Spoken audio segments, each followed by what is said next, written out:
army and proudly proclaim, first to fight for the right and to build the nation's might, and the army goes rolling along. Proud of all we have done, fighting till the battle's won, and the army goes rolling along. So the keys I'm holding right now is a set of 3, and they operate the detention cells that we're currently at.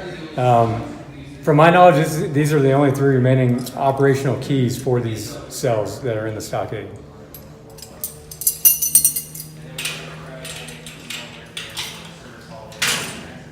And going inside, if you can see, they're quite small.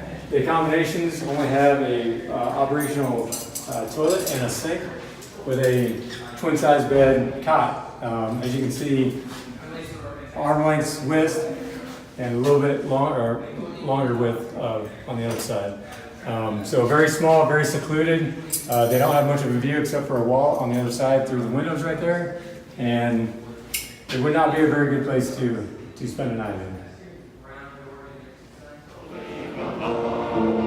Proud of all we have done, fighting till the battle's won, and the army goes rolling